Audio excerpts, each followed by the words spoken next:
Fala, leitores da Bíblia!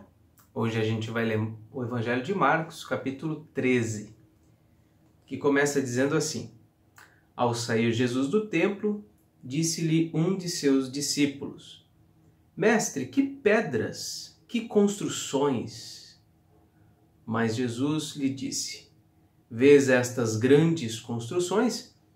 Não ficará pedra sobre pedra que não seja derrubada.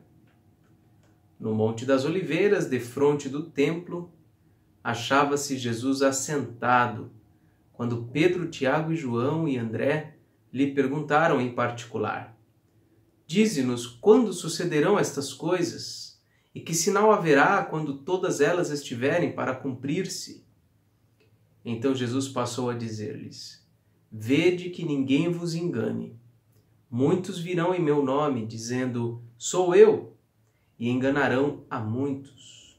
Quando, porém, ouvirdes falar de guerras e rumores de guerras, não vos assusteis. É necessário assim acontecer, mas ainda não é o fim. Porque se levantará nação contra nação e reino contra reino. Haverá terremotos em vários lugares e também fomes. Estas coisas são o princípio das dores. Estai vós de sobreaviso, porque vos entregarão aos tribunais e às sinagogas. Sereis açoitados e vos farão comparecer à presença de governadores e reis, por minha causa, para lhes servir de testemunho. Mas é necessário que primeiro o Evangelho seja pregado a todas as nações. Quando, pois, vos levarem e vos entregarem, não vos preocupeis com o que havereis ou com o que haveis de dizer, mas o que vos for concedido naquela hora, isso falai, porque não sois vós os que falais, mas o Espírito Santo. Um irmão entregará à morte outro irmão, e o pai ao filho. Filhos haverá que se levantarão contra os progenitores e os matarão. Sereis odiados de todos por causa do meu nome. Aquele, porém, que perseverar até o fim, será salvo. Quando, pois, virdes o abominável da desolação, situado onde não deve estar, quem lhe entenda, então os que estiverem na Judéia fujam para os montes. Quem estiver em cima, no eirado, não desça, nem entre para tirar da sua casa alguma coisa. E o que estiver no campo, não volte atrás para buscar a sua capa. Ai das que estiverem grávidas e das que amamentarem naqueles dias. Orai para que isso não suceda no inverno, porque aqueles dias serão de tamanha tribulação, como nunca houve desde o princípio do mundo que Deus criou até agora, e nunca jamais haverá. Não tivesse o Senhor abreviado aqueles dias, e ninguém se salvaria. Mas por causa dos eleitos que ele escolheu, abreviou tais dias. Então, se alguém vos disser, eis aqui o Cristo, ou ei-lo ali, não acrediteis, pois surgirão falsos cristos e falsos profetas, operando sinais e prodígios para enganar, se possível, os próprios eleitos. Estai vós de sobreaviso, tudo vos tenho predito. Mas naqueles dias, após a referida tribulação, o sol escurecerá, a lua não dará a sua claridade, as estrelas cairão do firmamento e os poderes dos céus serão abalados. Então verão o Filho do Homem vir nas nuvens, com poder ou com grande poder e glória.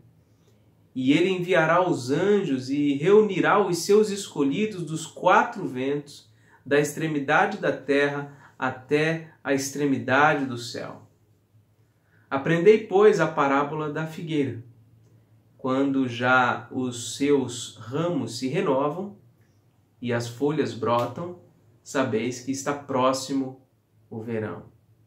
Assim também vós, quando virdes acontecer estas coisas, sabei que está próximo às portas. Em verdade vos digo que não passará esta geração sem que tudo isto aconteça. Passará o céu e a terra, porém as minhas palavras não passarão. Mas a respeito daquele dia ou da hora ninguém sabe, nem os anjos no céu, nem o Filho, senão o Pai. Estai de sobreaviso, vigiai e orai, porque não sabeis quando será o tempo. É como um homem que, ausentando-se do país, deixa a sua casa, dá autoridade aos seus servos, a cada um a sua obrigação, e ao porteiro ordena que vigie. Vigiai, pois, porque não sabeis quando virá o dono da casa, se à tarde, se à meia-noite, se ao cantar do galo, se pela manhã, para que, vindo ele inesperadamente, não vos ache dormindo. O que, porém, vos digo, digo a todos: vigiai. Esse capítulo 13 de Marcos é daqueles bem complicados, porque lida com a questão das últimas coisas, do que está por vir no final dos tempos. Bem, eu entendo que esse texto é muito difícil e a gente precisaria de muito tempo para a gente falar suficientemente sobre todo ele, estudar bastante para a gente entender o que essas palavras significam. Mas eu gostaria de brevemente traçar algumas linhas para a gente refletir.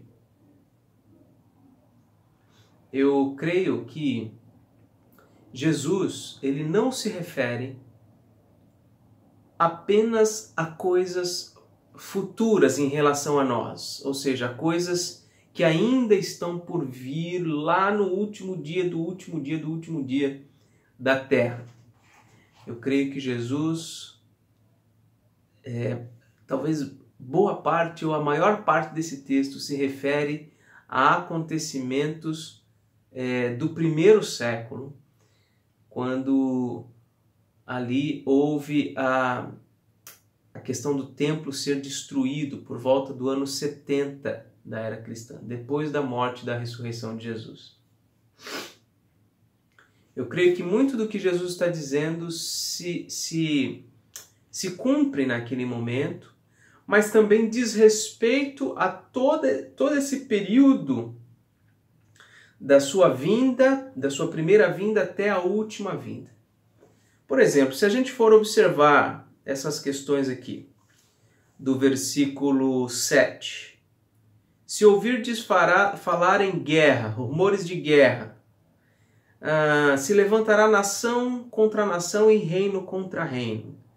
Terremotos, fomes, a perseguição aos cristãos, levando eles à sinagoga, aos tribunais, sendo açoitados, todas essas coisas. Me diz aí, você não vê acontecendo hoje? Você sabe que ao longo de séculos isso vem acontecendo. Então, não dá como a gente projetar que essas coisas aqui vão acontecer lá no futuro, mas elas acontecem no presente. Ok? Então, não só acontecem no presente, como aconteceram também lá no início, próximo da primeira vinda do Senhor Jesus. Então, eu creio que não pode ser muito reducionista e entender que tudo isso aqui se refere à etapa final da história lá na frente. Eu creio que muito do que Jesus está dizendo, primeiro, diz respeito àquele primeiro acontecimento da destruição do templo lá no ano 70, a ascensão de Nero, e toda a perseguição que ele empreendeu aos cristãos. Eu creio que também que ele diz respeito a todo o período desde a primeira vinda e que se estenderá até a segunda vinda.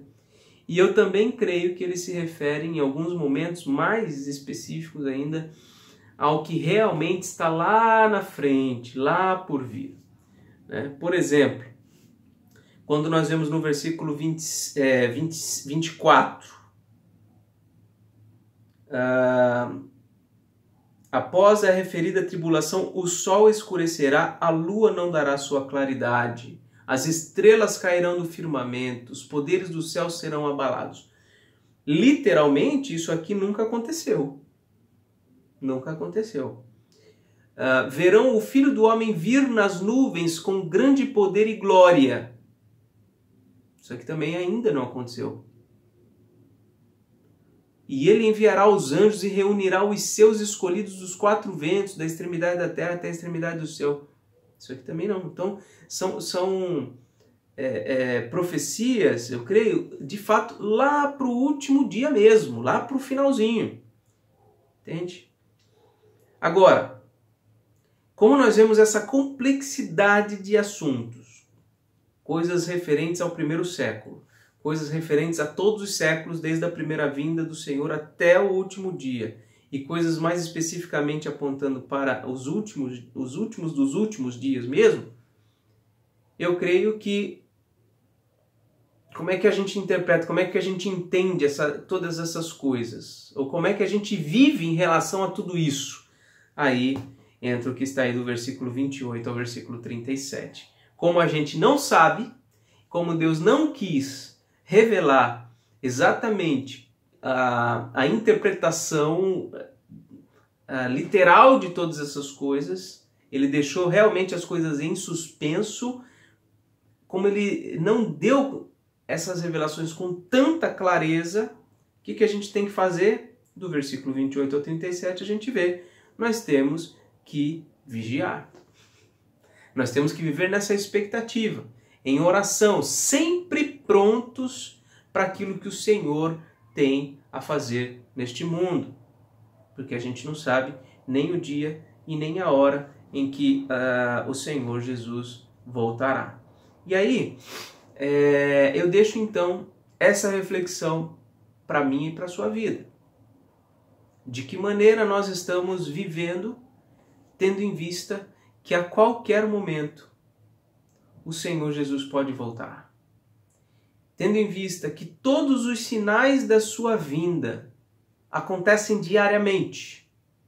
O aumento da corrupção, a diminuição do amor, as guerras, a miséria, a fome, os terremotos, as catástrofes, todas essas coisas acontecem, sempre acontece, sempre acontece. Diante de tudo isso, dessa iminência da vinda de Cristo, como nós temos vivido?